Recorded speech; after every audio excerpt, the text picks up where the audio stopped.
conscious of time, we'll also take a quick group photo that we will be using for our social media posts. So on a count of three, please everyone cheers. 1, 2, 3.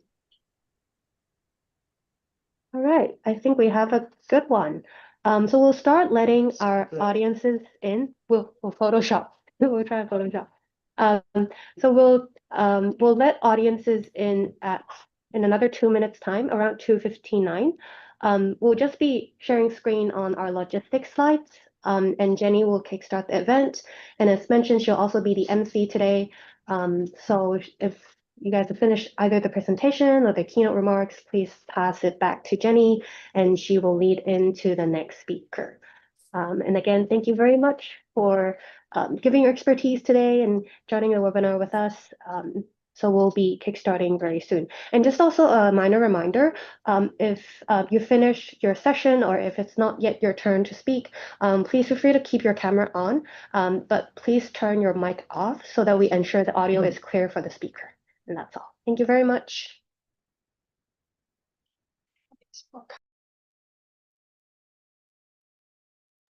All right, then I think we will let people in because we do see quite a lot of attendees already in the waiting room. So we'll start the webinar. Thank you.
Good afternoon and welcome to the first webinar training on operationalizing TNFD's LEAP approach from framework to practice, co-organized by the Business Environmental Council, Hong Kong Green Finance Association, and the Task Force on Nature-Related Financial Disclosures.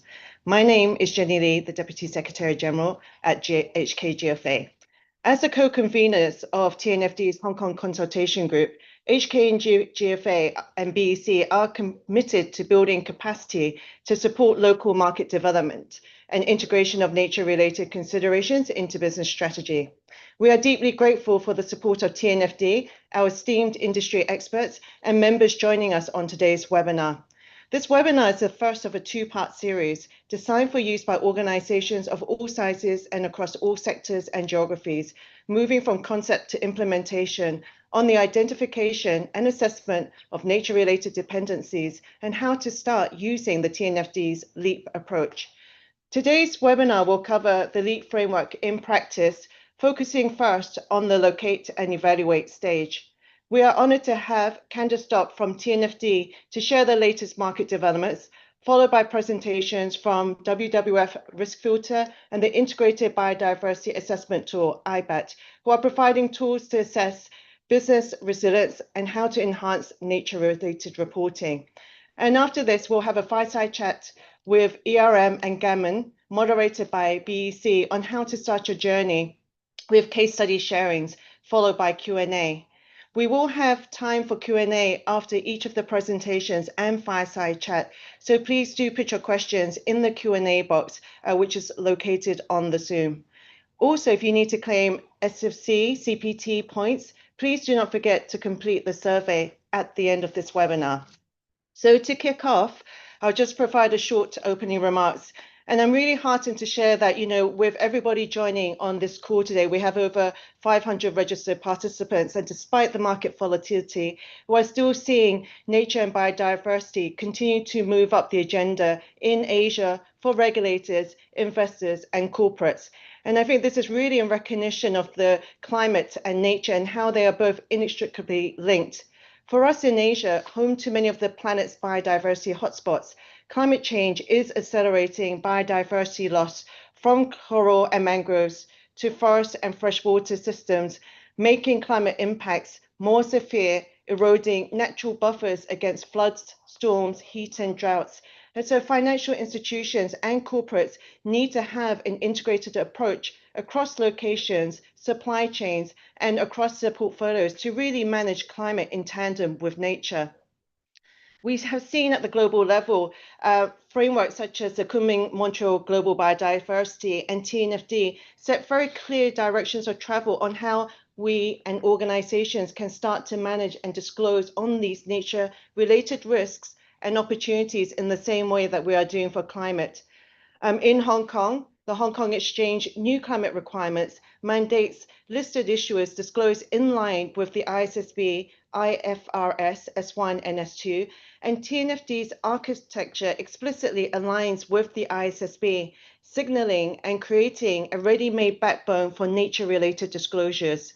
In addition, Hong Kong updated its Biodiversity Strategy Action Plan last year, setting a city-level biodiversity strategy up to 2035. And there are a growing pipeline of TNFD adopters here and active market players such as financial institutions, NGOs, and other service providers really leading capacity building initiatives to help support this market development. The TNFD Hong Kong Consultation Group was launched in 2025 for exactly that purpose, aiming to build awareness and capacity to support the voluntary adoption of TNFD aligned reporting and help shift financial flows towards nature positive outcomes in line with global biodiversity goals. And we have convened 2 in-person workshops and this webinar to help accelerate and address some of these barriers through peer learning and insights.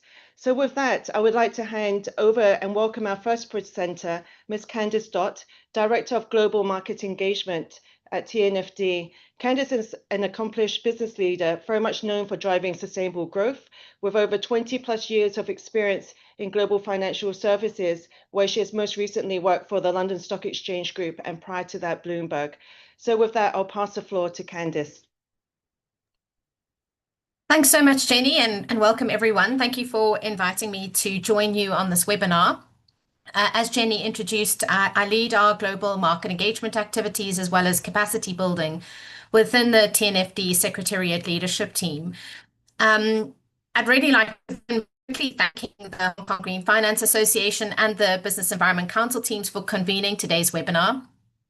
Your active roles as that TNFD consultation group co-conveners in Hong Kong is greatly valued. Thank you in advance also to the other speakers for your leadership. I think we are definitely very, very blessed to have your collaboration and sharing practical sessions like today.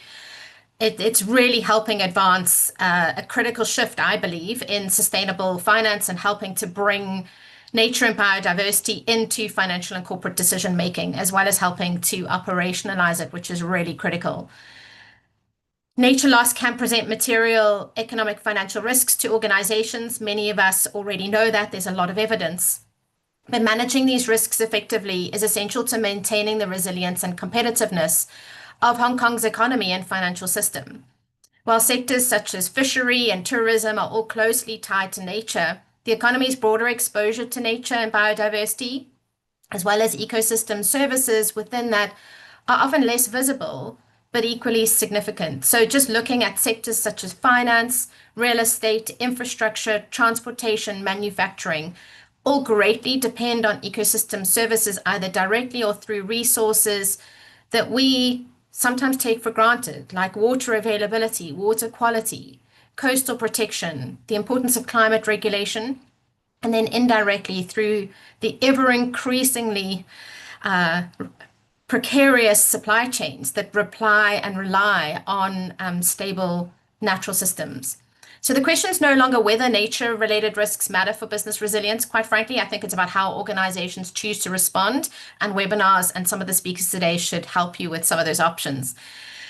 Webinars showcase market tools. You're going to hear about two key ones and have some great experience from the panelists in the fireside chat. I think they help highlight the tools and approaches that can be used to get started, and also a lot to learn from. These speakers all span having had experience across different types of organizations, different types of sectors, where really that should help you adapt your approach to how to use the tools and where to prioritize your next steps. What I love the most about the work that I do is often seeing how organizations, quite frankly, are so willing to share their experiences, discuss their challenges, and also share ways to overcome those challenges. So often this is through collaboration and collaborating with national partners, many of whom are on the webinar today. In addition to today's presentations, please also do look at the TNFD website. We spend a lot of time curating content on our website. And I particularly call out under our knowledge area, our knowledge hub, looking for additional case studies and LEAP use cases. They're all available on the website. I lead our market global engagement. So that really talks a lot about TNFD adoption. We continue to see a strong momentum with over 760 global organizations committed to adopting the TNFD, with more than 50% of those coming from the Asia Pacific region, with Japan leading that number. These adopters all represent pretty significant numbers, $22 trillion in assets under management. They come from adopters across 56 countries and 64 SASB sectors. We're also spending a lot of time looking at reporting now, because when you adopt, you commit to public reporting. And we know of more than 600 organizations who've already published disclosures aligned with the TNFD recommendations. Also, many of them you can see on our website, and some of those organizations are in Hong Kong and mainland China. Many more are using the TNFD's LEAP approach to identify where nature-related risks and opportunities sit within their operations, value chains, and portfolios, and to how they're using that to uncover nature-related opportunities and new product opportunities. This momentum really, I think, reflects three key shifts: growing investor demand for decision-useful nature-related information, increased recognition of nature as a systemic financial risk, and the emergence of financial innovation to support nature-positive outcomes and some of those nature-related opportunities. In Hong Kong and mainland China, TNFD adoption is still at a relatively early stage, but growing steadily. We currently have 13 adopters in Hong Kong and 16 adopters in mainland China, so a total of 29 organizations already committed to making public disclosures aligned with the TNFD. We're also seeing organizations across these sectors all looking at different stages of their maturity, undertaking internal nature-related risk assessments, and investing in their resources to build deeper knowledge and expertise. So I really look forward to this webinar, helping to mobilize the conversation from awareness to practical application, and from why this matters to how to get started. So where do organizations get started? That's LEAP, really. The TNFD developed the LEAP approach as a practical step-by-step method to support organizations with their identification, assessment, prioritization, and management of their nature-related dependencies, impacts, risks, and opportunities. The LEAP approach is designed to be used as an internal assessment tool within your organization and involves 4 phases: locating your interface with nature, evaluating your dependencies and impacts on nature, assessing your nature-related risks and opportunities to your organization, and then preparing to respond and manage. LEAP is designed to be flexible and iterative. This is really important. We don't expect it to be linear or a once-off activity. We see many organizations jumping between LEAP phases. They go back to phases. They repeat elements over time. They go deeper. Many financial institutions, such as banks and asset managers, also start with evaluate before they can do locate. Try those things out. It can seem overwhelming all in one go. Break LEAP into parts and adjust over time, and you choose the sequencing and what components to use that fit your organizational needs. There is also an important silent S. And for obvious reasons, we didn't call it sleep. But this is a critical first step before you embark on your leap journey. That is the scoping phase where you prepare. That is where you agree, you get stakeholder buy-in on what you want to achieve and the required people and capacity to do the work.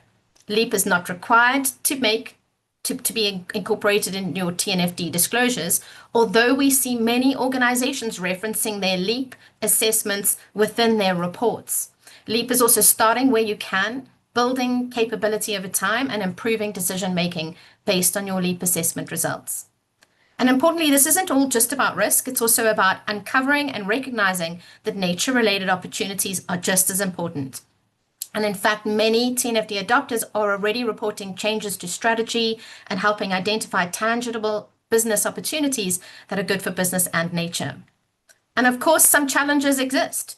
Two of the most frequently cited challenges in the first TNFD status report are knowledge and skills, as well as data availability and quality. We remain committed to working with market participants and addressing some of these barriers. Nature beyond climate is more complex, but learning about it doesn't have to be. And I think in sessions like today, helping provide practical entry points with local examples of how to get started using LEAP and the available tools and resources are really important. Each of us have a role to play in building capacity, helping shift mindsets, building confidence, and showing what is already possible. The TNFD provides these essential building blocks, I call it scaffolding, for market participants to evolve their nature brains. We've spent a lot of time on our climate brains, so we've got to adapt. What matters is building that capacity step by step and creating a culture of learning by doing. Looking ahead, as Jenny mentioned, Hong Kong was among some of the first jurisdictions globally to commit to fully adopting the ISSB standards with a structured and phased approach. In November of last year, the ISSB moved into a standard setting process on nature-related risks and opportunities, drawing on the disclosures of the TNFD, including relevant aspects of LEAP. And I think it's important that the TNFD continues to support the ISSB on its nature-related disclosure work. And we look forward to the exposure draft to be released around COP17 in October and the market feedback that will follow that release. Organizations that begin to understand their dependencies, impacts, risks, and opportunities will be far better prepared for these changes. Let me close with the following. We do not have the luxury of waiting for perfect data, for regulation, or for others to move first. The TNFD framework, the multiple tools you will hear about today, and the guidance already exists. What you need now is action. Action to build capacity. Action to integrate nature into decision making. Action to unlock the opportunities that come from this work. Hong Kong has a unique role to play, not only as a financial center globally, but as a catalyst for change across the whole Asia region. After this webinar, I hope you can see that learning by doing is both possible and necessary. Organizations and individuals can learn from others, irrespective of where you are in your own nature maturity journey. Continue to build your capability over time. And thank you for your leadership, your engagement, and your commitment. And I really wish you a productive and meaningful session, and I hope I can contribute to that. Thank you, Jenny. Great. Thank you so much, Candice. And we have actually put the TNFD Knowledge Hub and resources in the webinar chat, so do please check that out. You know, I think the call to action, the flexibility, you don't have to start with L and ending with P. You know, I think implementation is hard enough, and scoping, there's a lot of information to also provide at the board level to convince kind of like seniors as to why this needs to be taken on board now. And so next we will move on to our next speaker, which is Megan Sim, Program Officer with the IBAT team, and she supports the strategic business development and high-profile engagements for initiatives within the Asia Pacific, where she's really looking at how do we take a lot of this complex nature-related reporting data points and how do we utilize these and put these into our business strategies. So with that, I'll pass the floor on to Megan. Thank you. Awesome. Thanks, Jenny. And thank you, everyone. Good morning, afternoon, or evening. Thank you for having me, and welcome everyone joining us online. So, I am Megan Sim, an IBRED program officer based in Singapore, supporting businesses and financial institutions in this region. So, we have heard today about the growing expectations around nature related reporting and also the need for organizations to understand how they interact with nature. One of the messages highlighted by our previous speaker is the data challenge. And how do we then move to the next step to take practical actions? So, in this next couple of minutes, I'll introduce IBET, the integrated biodiversity assessment tool, and show how it can help be used as a practical starting point to help organizations apply the TNFD LEAP approach, particularly the locate phase. So IBET is a web-based map and early-stage risk screening tool that provides access to global authoritative biodiversity datasets, which can be used for early-stage impact, risk, and opportunity screening. The IBET Alliance is formed between the partnerships of these four organizations: BirdLife International, Conservation International, the IUCN, and the United Nations Environment Programme World Conservation Monitoring Center, or UNEP-WCMC. IBET helps you prioritize where to look more closely, but it doesn't replace site surveys or on-the-ground EIAs. Access to the platform is subscription-based, ranging from the free versions to a couple of paid tiers. So your use supports the maintenance of the underlying global datasets, with IBET already reinvesting back $2.5 million into our alliance partners and the datasets in 2024. You can also access various features like reports, GIS downloads, or APIs according to your business needs. These are the three core datasets held on the platform itself. You have your world database on protected and conserved areas. This includes things like your UNESCO World Heritage Sites, Ramsar wetlands, or even OECMs. This database is updated every month and managed by the Protected Planets team under UNEP-WCMC. We have the IUCN Red List of Threatened Species managed by IUCN, basically the barometer of life. This database is updated twice a year. It covers the species of both flora, fauna, in a terrestrial, marine, freshwater environment globally. The IUCN Red List also has a derived data called the Species Threat Abatement and Restoration, or STAR metric, which I'll not dive so much into today, but for those who are interested, you can find out more on the website how STAR helps with finding opportunities to reducing species extinction risk by identifying threats to species. And third, we have the World Database on Key Biodiversity Areas. This is also updated twice a year, and this is managed by BirdLife International on behalf of the KBA partnership. So KBAs are basically biodiversity hotspots across the world, with only about 50% being under legal protection. So the other 50% still remains important for biodiversity and still remains important for businesses and financial institutions to keep a lookout for. So before diving into how the platform supports TNFD, I wanted to cover a couple of broader use cases. So these datasets are widely referenced in frameworks and finance requirements. So from TNFD, which we'll hear more about later, and CSRD to safeguards like the IFC Performance Standard 6. From a reputational or regulatory angle, screening helps flag locations where operations can face heightened reputational or regulatory risks. IBET can also support you in prioritizing efforts and resources. So by focusing deeper into assessments where biodiversity sensitivity is higher, these datasets can be referenced into areas which can contribute towards the OECM's expansions, or for a business looking at protection and also restoration of different habitats for a nature-positive future. So now here we talk about IBET and TNFD. So we focus on L4 of the locate phase in the LEAP framework. TNFD asks for organizations to start by locating their interface with nature, especially in or near sensitive locations. TNFD defines an ecologically sensitive location if it falls under one or more of these 5 criteria: places important for biodiversity or ecosystem integrity, areas of rapid decline, high water risk, or important ecosystem services, including for indigenous people and local communities. Whilst IBET does not cover all 5 areas, it tackles the point on identifying areas of high biodiversity importance, including for species. It allows you to identify whether or not your sites overlap with or are close to those biodiversity sensitive areas to prioritize them for the next LEAP approaches.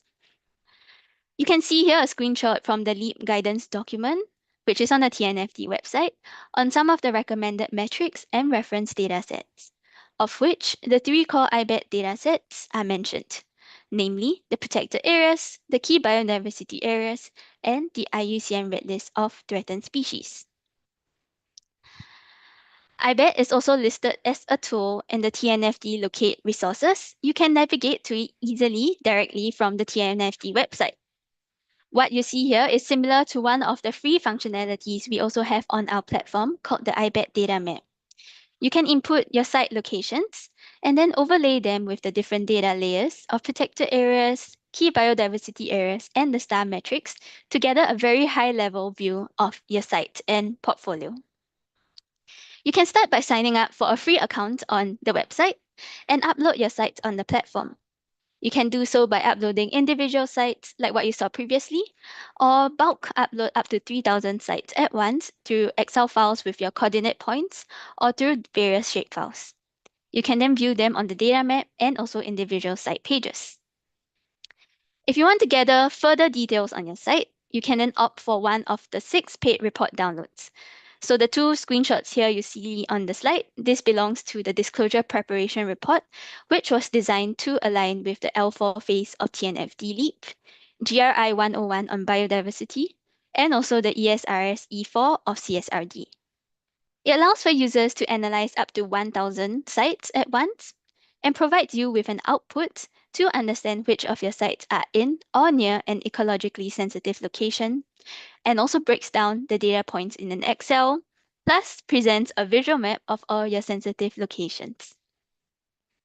For those GIS users, you can also then access or download site-specific GIS datasets or access global GIS layers for each IBET datasets, such as the species ranges shown in this particular screenshot. So just 30 seconds on what the platform looks like. Once you log in, this is what you would see. It's very intuitive. You can create your new sites directly onto the platform itself by dropping points on the map, drawing a polygon, or even drawing lines on the map itself. Once you have uploaded your locations, what you would then get is then a visual map of each of the sites.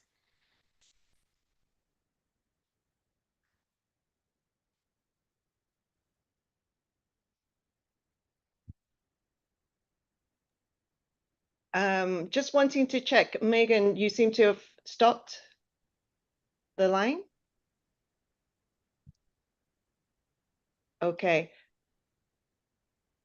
Okay, I guess whilst Megan is basically logging back in, look, I think just to summarize, you please do put your questions in the chat box. Don't be shy. And if you do have questions after this session, please do feel free to reach out to the group, the TNFD consultation group, and we'll be more than happy to put you directly in contact with the fellow speakers here.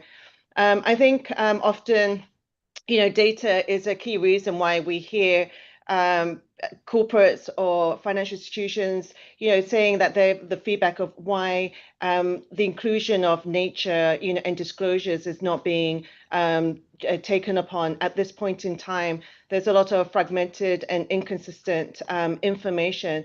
But I think what's great to see here with the IBAT tool is that there are, already available tools that are free that can help you start on this journey. So regardless of how challenging it might seem, there are these tools that are location specific that will help you translate some of these like biodiversity data points into actionable insights. So whilst we wait for Megan to get online, perhaps what we can do is just move quickly to Karen. So the tool that Karen will be presenting is really the WWF risk filter. That's a continuation to help identify location-specific biodiversity risks and sensitivities.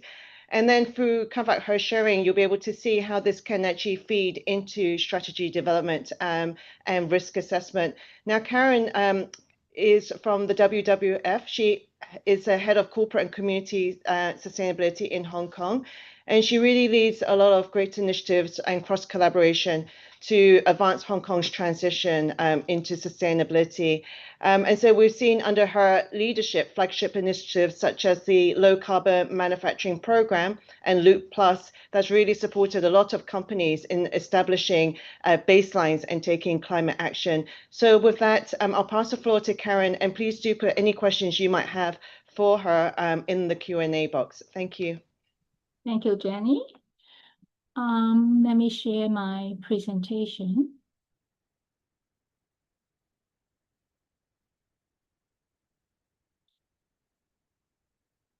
Okay.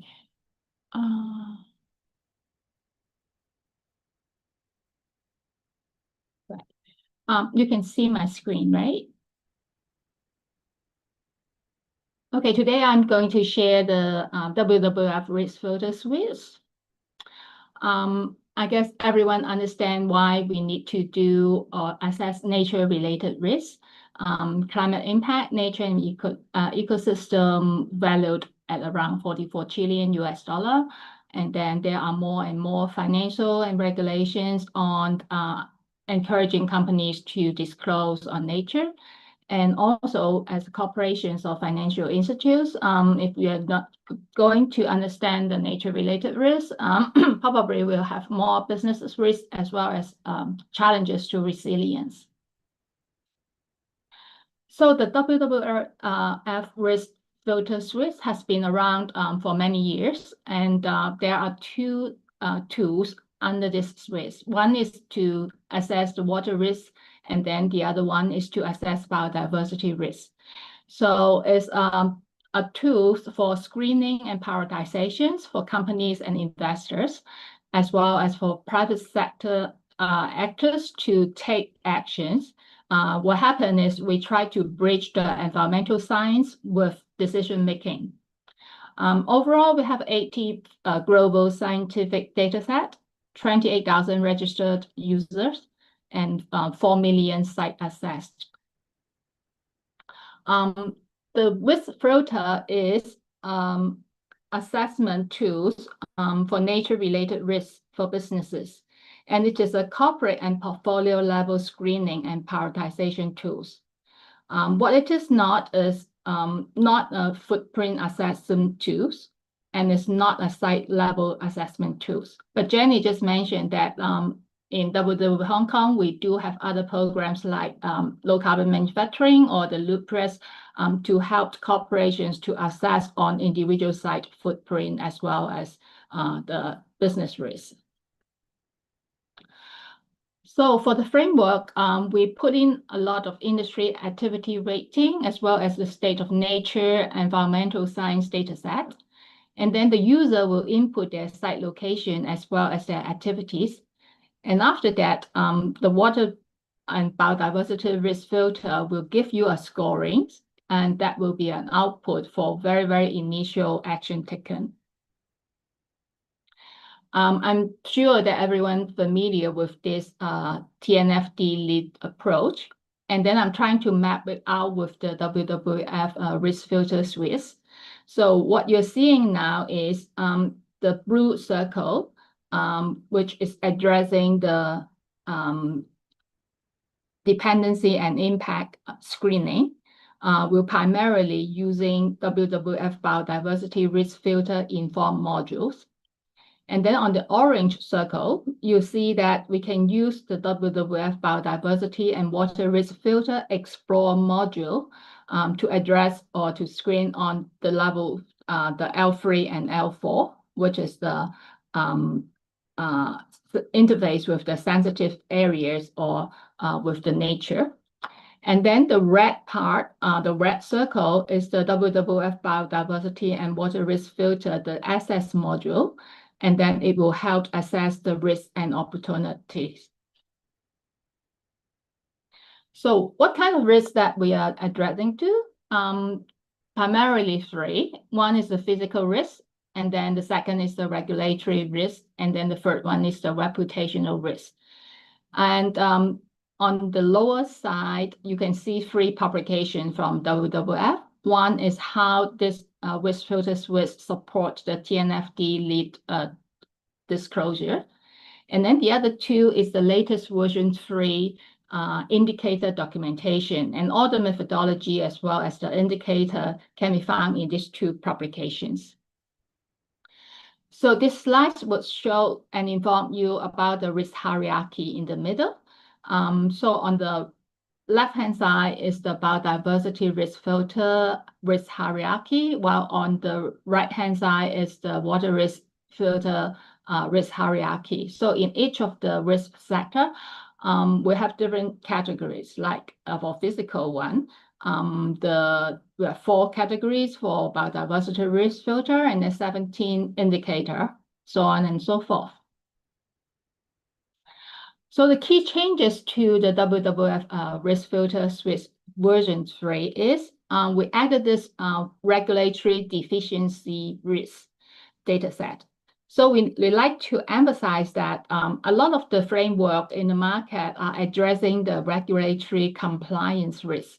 So what happened in WWF risk filter is we are addressing the regulatory deficiency risk. What this means is we believe for countries or locations that or jurisdictions that do not have proper regulations will lead to higher risk in terms of addressing future nature loss, biodiversity loss, or when your business are dependent on nature and biodiversity.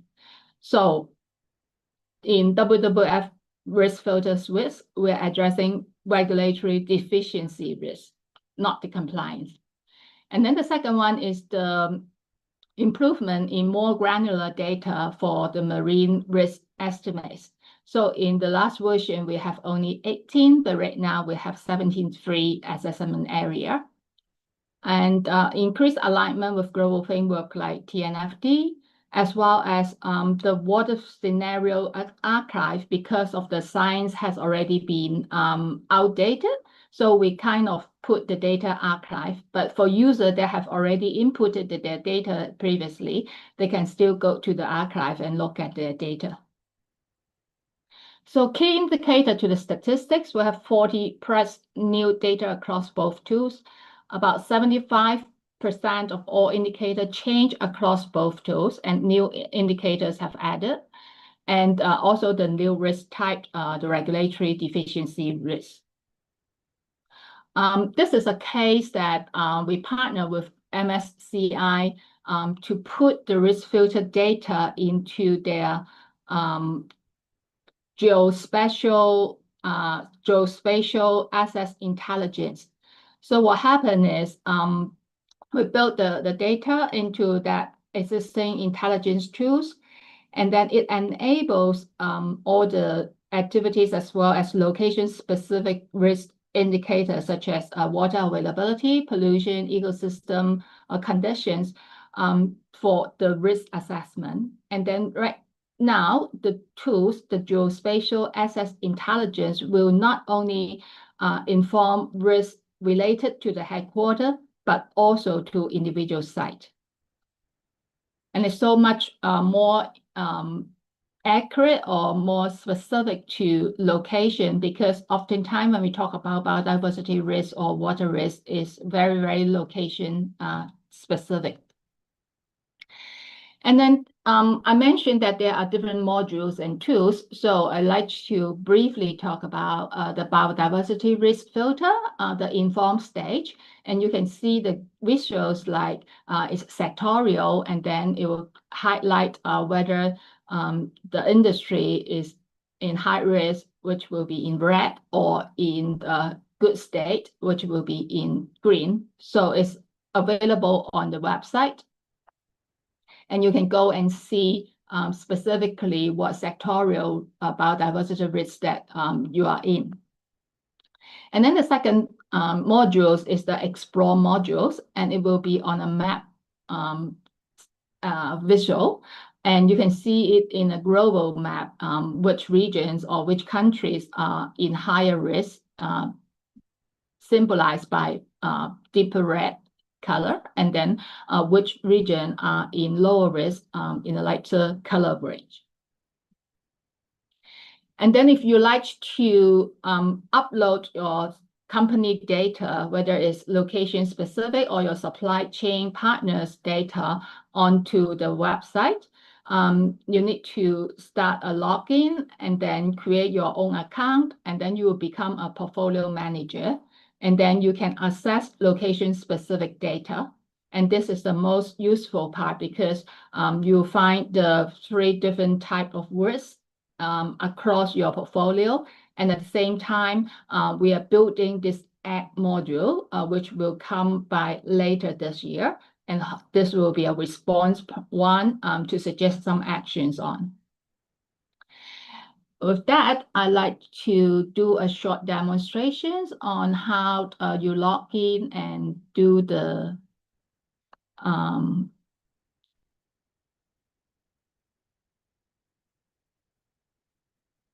so this is the website that I mentioned, and I already created a login, and then what I'll do is just to log in my own account.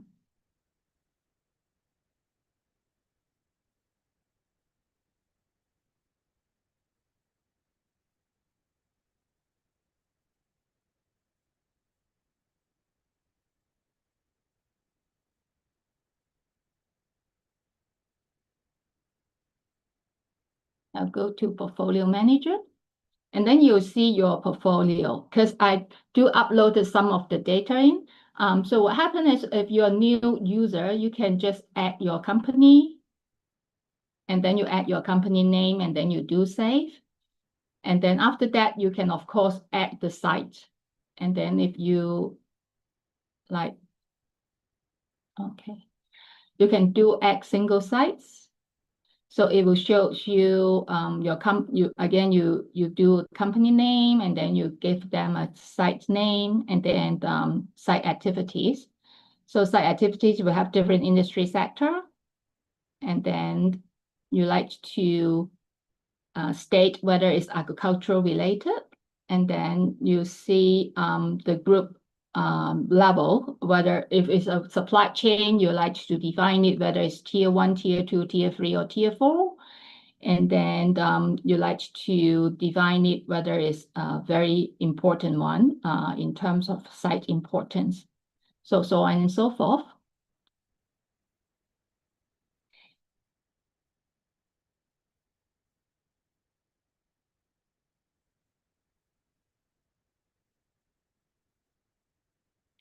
And then for each company, like the company 8, I have uploaded total 7 sites. And then if I click into it, you'll see that all the 7 sites are shown on the website. And then you can either individually analyze the biodiversity, and then show the locations, and then over the site location and the map, and then next to it is the scaped risk scores. And then underneath is different risk categories, the physical risk as well as the reputational risk.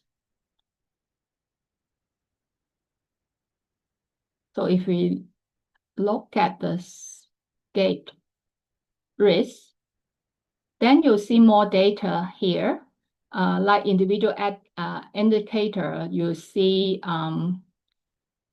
whether the risk level is high, medium, or low by different scoring.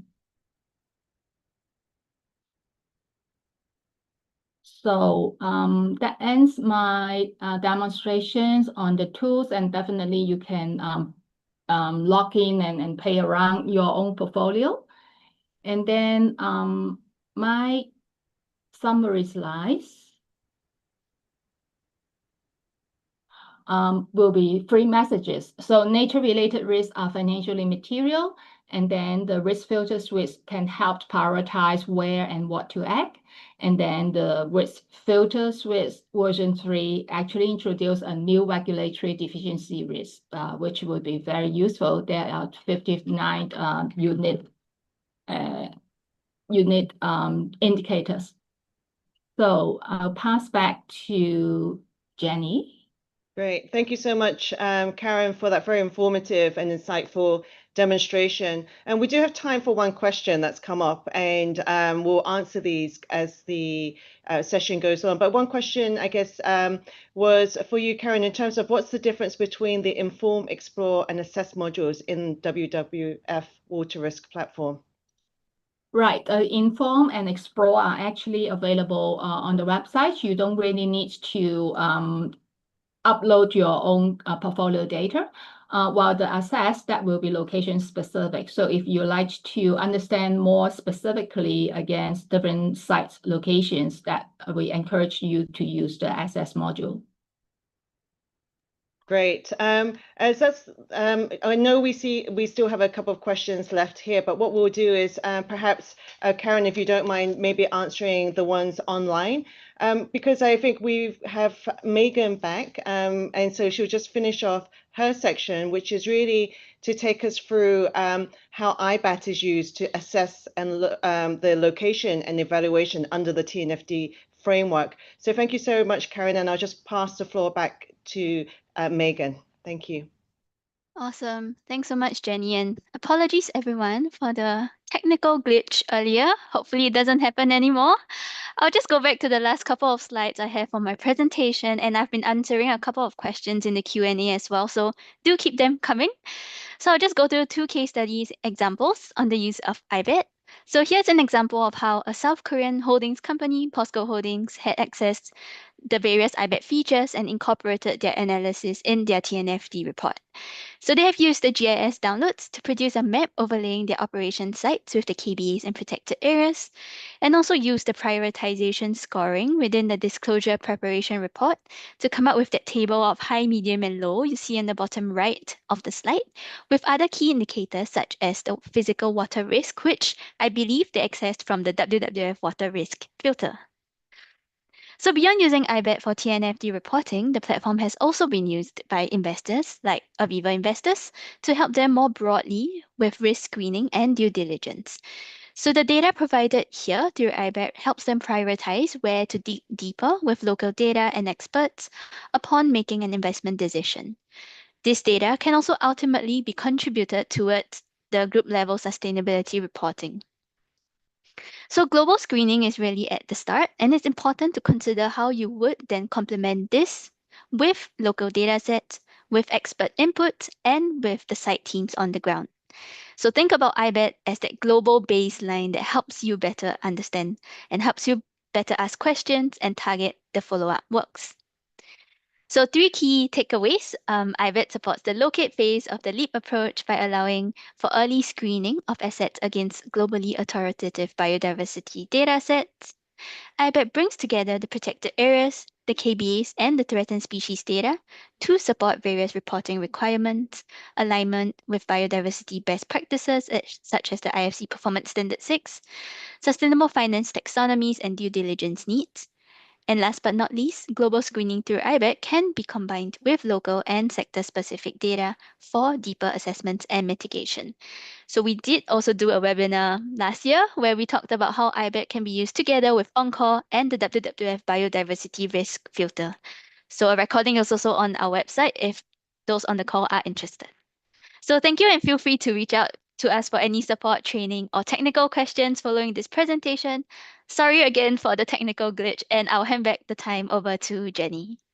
Great. Thank you so much, Megan. And I'm glad we had the opportunity to see how the product actually aligns with the location and evaluation. Now, we have a few questions in relation to, how do we start this journey? How does Encore, IBAT, WWF, how do they interlink? How should we be thinking about this? And so I'm very excited to welcome for our fireside chat practitioners who are in the field, who are supporting organizations, clients in the region and also locally to help answer some of these questions. And again, I really encourage people to put the Q&A into the chat box.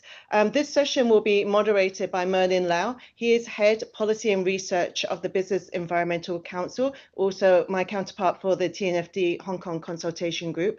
He leads a team to really develop clear policy positions on climate and environmental topics in Hong Kong through undertaking research on latest domestic and international trends. And we also welcome Dr. Robin Kenish. He's a managing partner for ERM's East Asia business with over 20 years of experience in managing and directing environment and sustainability issues. And Yiki Cheng, who's an assistant sustainability manager from Gammon Construction Limited, where she supports the development and implementation of sustainability strategies, performance monitoring, and stakeholder engagement. So I'm very excited for this panel, and I'll pass the floor to Merlin. Thank you. Okay. Thank you, Jenny. And Robin, Yuki, you're here, right? Yep. Well, thank you. And probably Jenny already introduced both of you. Actually, both ERM and Gammon, they are TNFD adopters with aligned TNFD disclosure year, I think ERM last year, and then also Gammon this year. So to really start this part, I think some of the audience are from Hong Kong, maybe some of them are out of Hong Kong, maybe sort of like introducing your work shortly in a way that I want to ask, like how does like TNFD and its LEAP approach apply in your business operation?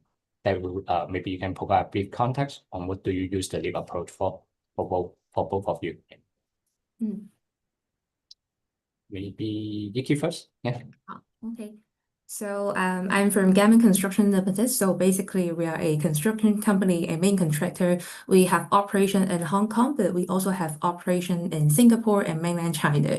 So every year we have around 100 active projects across Hong Kong and Singapore. We use lots of construction materials. So for our supply chain, construction materials is one of the key hotspots.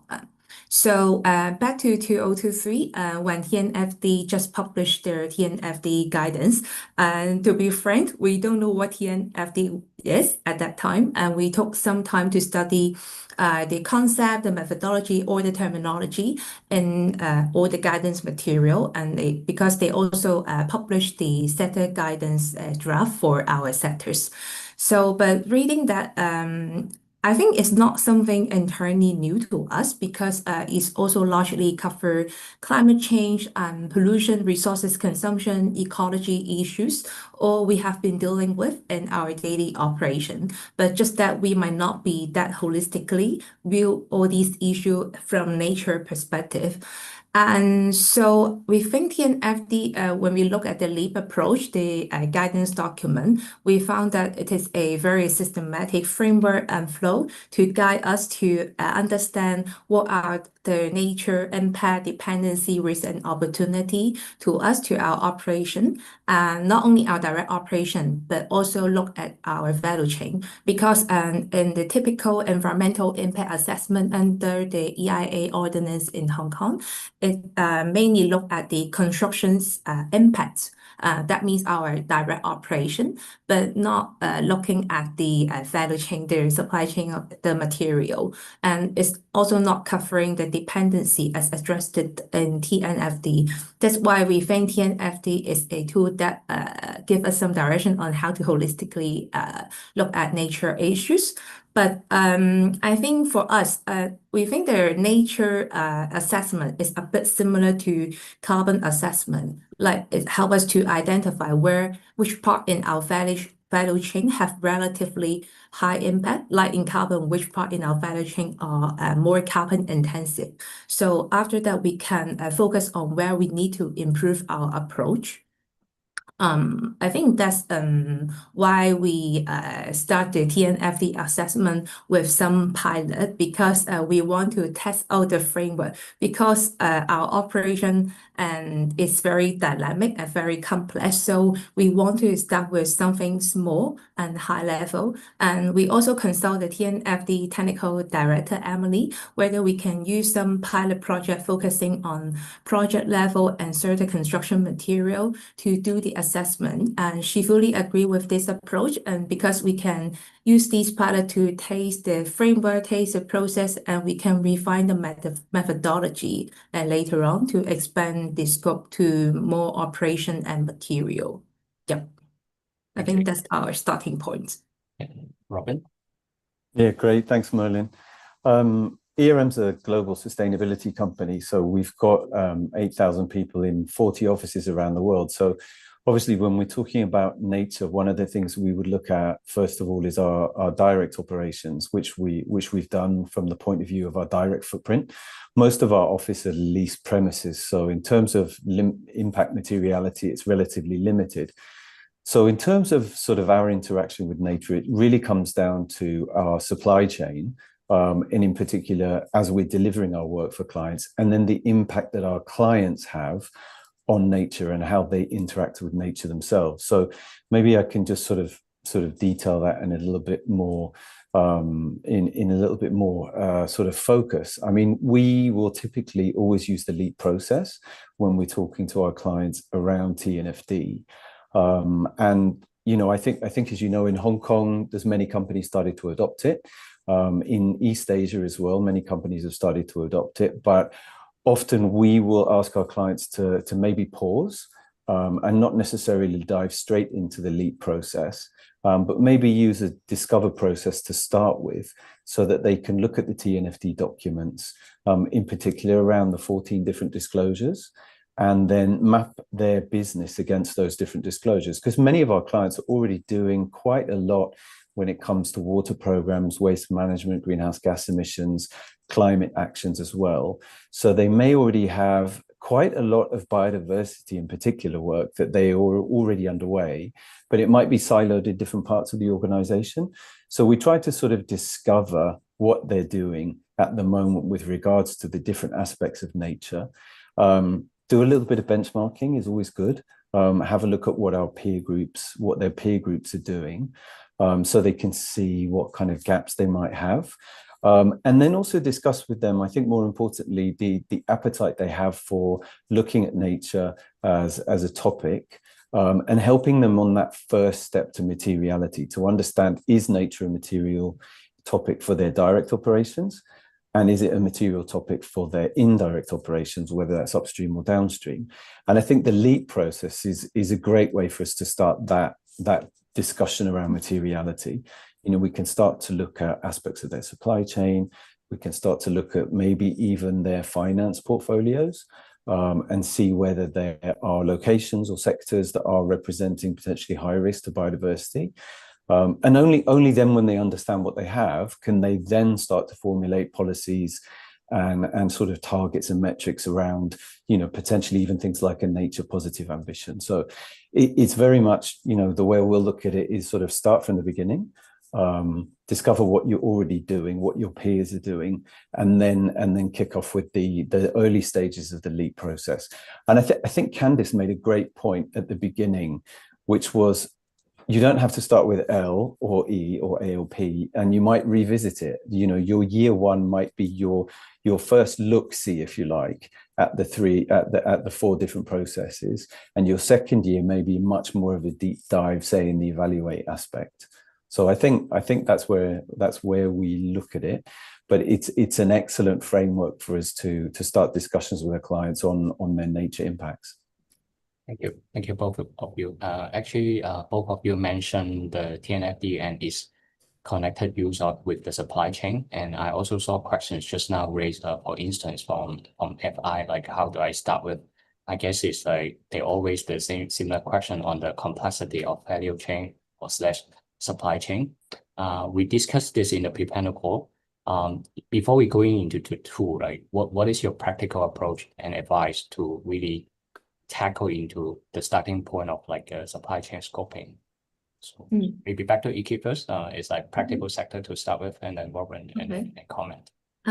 So for us, we purchase lots of different types of material.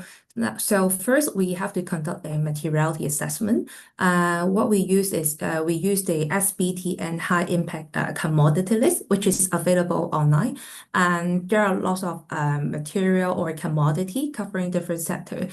And quite a lot of them are related to construction industry. So what we did is we screen those relevant to our industry, and also we select those top spend construction material to start the assessment. Like I said, we conduct some pilot assessment focusing on several types of construction material. We conducted 2 pilots. The first one only focused on the steel, timber, cement, aggregate. And later on, in the second pilot, we expand to cover more type of material like biodiesel, aluminum, glass, to have more understanding of our impacts over the supply chain. And so I think this is a very good tool for you to try to narrow down your assessment scope. And don't be too worried if you haven't started your assessment. I think probably you might have some good understanding because of you have done some carbon management work over your supply chain. You might know which material are your carbon intensive material or high impact material. I think that is a good information source for you to try to select which material or product that is of high impact to start with. For us, that's our construction material not only, but also our direct operation construction activity actually is also our key impact source. And secondly, some practical tips is nature impact is very location specific. So what we need is we have to get the geo coordinate to do the assessment for the locate phase, and after we screen out the construction material. But before getting the geo coordinate, we also did a full mapping for each construction material to know what is the step involved in the process, like the mining works or manufacturing works. Then we need to identify what location we need to obtain. And some information sources are very useful to take out the location, like the invoices, mill certificate, suppliers, sustainability disclosure. There's site-specific environmental impact assessment report, and even the environmental product declaration of the product you purchase. And even for some supplier or supply chain that is very complex, or if you have good connection with your supplier, we even organize meeting to talk to them to ask for more detail of their supply chain network to get the informations. And so all these type of method or information is useful for you to start with to get to know about the location or footprint of your value chain. And of course, it's the most ideal case if you can get all this information in your internal database. But yes, to be frank, you need to take some time to understand what exact information you need and whether they can be provided by your supplier, because not all the sectors or supplier are ready to provide these material. Like us, not all the materials can provide the information we require. So I think this is the step-by-step approach we did in the past, our learning from our pilot assessment. Okay, Robin, you see different supply chain, like anything to add on top of this? Yeah, maybe I'll give a few examples, and I'll try and finish my sort of examples with a financial institution and sort of explain how they looked at it and that process they followed.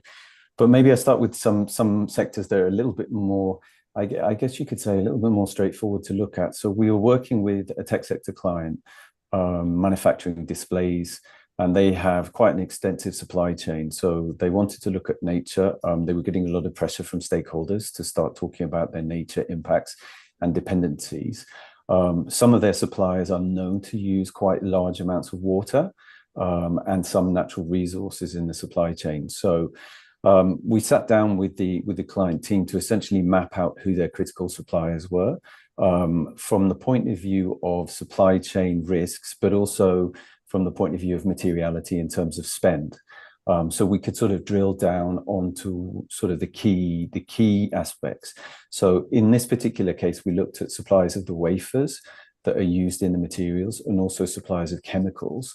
And we went all the way down to the location of the key manufacturing sites that were supplying the bulk of the product, so that we could use the locate tools to look at whether there were water stress pressures in particular in those areas. So we could see the impacts of the businesses on local water supplies, but also their dependency on the availability of local water. And that was essentially their first step at looking at this topic. And then the next phase will then go into, okay, what kind of opportunities or what kind of risks are present to the business? So that's one example in the tech sector. In the F&B sector, we had sort of a slightly different approach because our client had detailed information on some of their supply chain in the sense that they had, a bit like Yiki mentioned, sort of XY coordinates of key suppliers. So they could do the locate aspect quite well. You know, they could drill down to really specific farms. But in other locations, they were buying from a materials producer.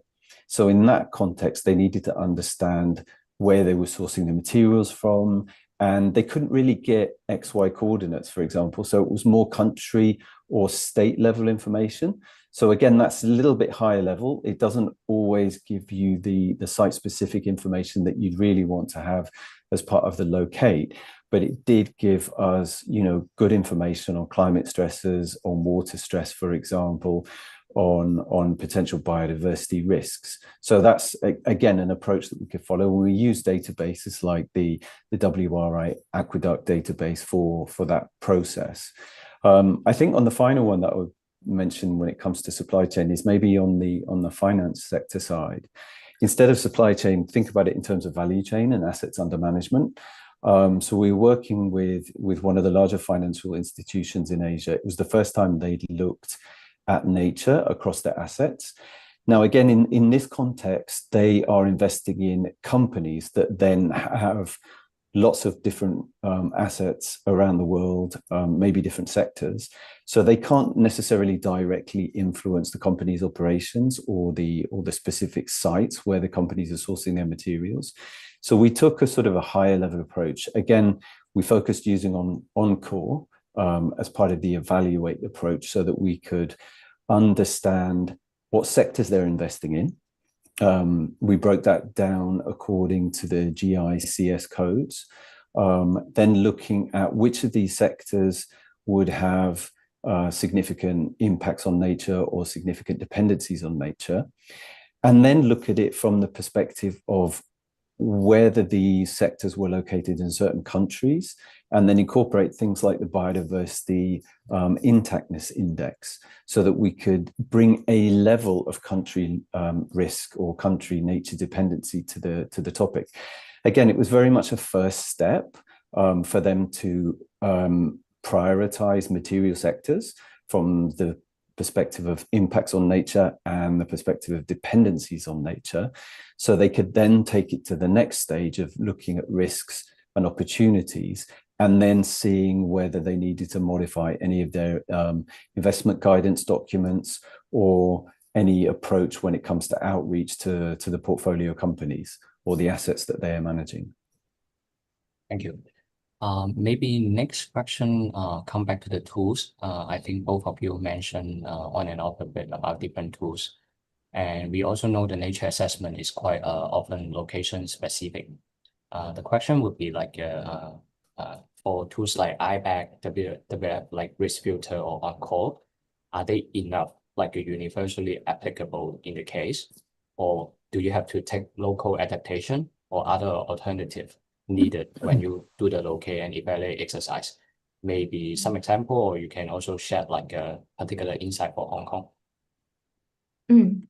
So for us, in our two pilot, we definitely use IPAD and WWF risk filter for locate and evaluate, and they are very useful for the case screening to identify the project site or supply chain spot against the TNFD recommended screening criteria like the biodiversity, protected area, protected zone, and the IUCN red list. Yes, I think it's very especially useful for a company having the global supply chain network to give an overview where are the hotspots. If I think most of the audience here are financial institutions, they have complex supply chain. I think another useful tool for us for locate is called Global Energy Monitor, which provide a location database for different type of high impact sector or product like coal, oil and gas, steel, concrete. They are continue to expand the scope of the database. So I think you can take a look. It's called Global Energy Monitor as a location database. And going back to your question, whether we have looked at other tools for local assessment. Yes, we did take a closer look to our direct operation because our pilot focused on some construction project in Hong Kong.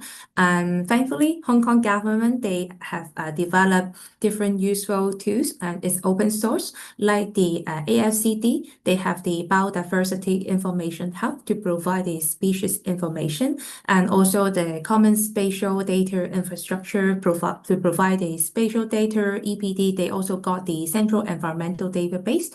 And also, actually, WWF, apart from the risk filter they also issue a State of Nature report 205, which is very useful for us to further understand the state of the species, like whether they are nearly extinct, what's the level.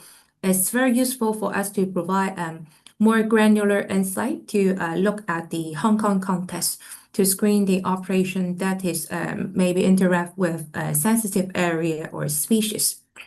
So, and that is for locate and for evaluate, apart from IPAD and WWF risk filter, OnCall is very useful and is also very recommended by TNFD. I think quite a lot of company use it as well. It provides a sector level view on the dependency and the impact. But what we did in our pilot, we also fine-tuned the rating with further literature review, and also we review our mitigation measure to adjust those rating. And this process allow us to better understand in more detail beyond the carbon and resources consumption to look at what are our interaction with nature in addition to the issue we have been dealing with. Robin, any point to add about the tools? Yeah, maybe I'll just give another example and some of the tools that we use. So we're working with a real estate firm, and they have global operations, and they also have some operations in Hong Kong as well. So in the locate phase, we use kind of like a suite of different tools for this. So we looked at, for example, biodiversity importance at the sites where they have their assets. So we looked at protected areas, for example, and we used various different databases for the protected areas. Obviously, you can use IBAT for the protected areas data. In this case, we also looked at databases from the UK and databases from the US on the location of conservation and protected areas. We also looked at mean species abundance, which is, again, a useful tool for us to understand sort of the integrity of ecosystems that were near to their asset sites. We looked at the amount of natural land in the vicinity of their assets, and we use science-based tools, network databases for that. And then for water stress, because they use water in the operations of their facilities and also in construction activities. So we use the WRA aqueduct database for that. So again, oftentimes we might pull quite a few different tools in that assessment, in the assessments, particularly in the locate phase, so we can make it as specific to the industry as possible. Again, for a pharmaceutical biopharma company in mainland China, they've got operations in China, but also around the world. So they were quite keen that they had the same data sets to be used at their first phase of Locate. So they didn't necessarily want us to get country-specific data sets. They wanted to just have sort of so they could compare apples and apples as such. So they used, again, IBAT data, they used mean species abundance data and the WWF water risk filter, because it provided a standard set of data that they could use at the first screening in the Locate stage. Thank you. By way of the time, maybe I take one or two questions online. I see Candace is already trying to answer the TNFD/taxonomy question. I'll leave it to you for now. But maybe a specific question for Iki. That's not too much about the tool, but actually about Gammon's TNFD journey and its alignment with the board. Like, how does the board see this? And you get the blessing, or after the TNFD journey, has anything got changed? Oh, okay. So for us, every quarter we have a risk and opportunity meeting, present all the emerging market trend, the technical development, and also change in customer requirement related to climate and nature, maybe circularity as well. So specific to TNFD, thankfully, our board is very supportive, and I think for nature is not something new to us, because like for the pollution, resources consumption, climate change, all these issues we have been dealing with. But I think one point that bring to the board is we consider as a new business opportunity as well, because I think quite a lot of the TNFD adopter, most of them are the real estate developer. So we would tell the board, now you look at this. Now our customer, they are looking at nature issue beyond carbon, beyond circularity. So we have to get ourselves prepared and get familiar with all these nature and TNFD new requirements. And so that's why after the first pilot, actually our second pilot, we partner with Swire Property to do an assessment for the commercial property, 6 Pacific Place, which we serve as the main contractor. So I think during the assessment, the result is very good, because it shows that the nature consideration has to be considered in the early planning stage, and early contractor involvement is very important. And also have a trust contractor is very important to help them to implement the mitigation measure in place. So I think for board, they found this all these assessment and the partnership with our customer, they consider as an important and business opportunity. Okay. Thank you, Robin. Thank you, Iki. It's a fruitful 30 minutes for me, and also for the audience as well. I think we will close this section and pass the floor back to Jenny. Thanks, Great. Merlin. Yeah, thanks, Merlin, for excellent moderation. And thank you so much for Robin and Iki as well for that sharing. My key takeaways is for board dialogues, conversations, please do check out TNFD's kind of like support help, which is actually in the webinar chat, on how to talk to your boards about starting the LEAP journey and how to convince them. Framing kind of the value chain as assets under management and putting a P&L and impact on the bottom line is actually going to be critical, I think, in terms of moving the dialogue forward as well. So as we wrap up the session, we hope that you now have a better understanding of TNFD's LEAP approach, some of the concrete tools that you can use, the steps available to help you get on your journey, start your nature-related reporting, and also remember to join the TNFD Hong Kong consultation group if you like to be and contribute to the sessions. And our next webinar will really focus on how the outputs of locate and evaluate translates into informing the assess and prepare components of the LEAP framework. So please do stay tuned. And also, once again, thank you so much to our speakers, our partners, our audience for your time, and also the Secretariat team for your commitments in terms of advancing nature-related risks, management and disclosure in the region. So please do follow us for the latest developments in sustainability and sustainable finance. Thank you.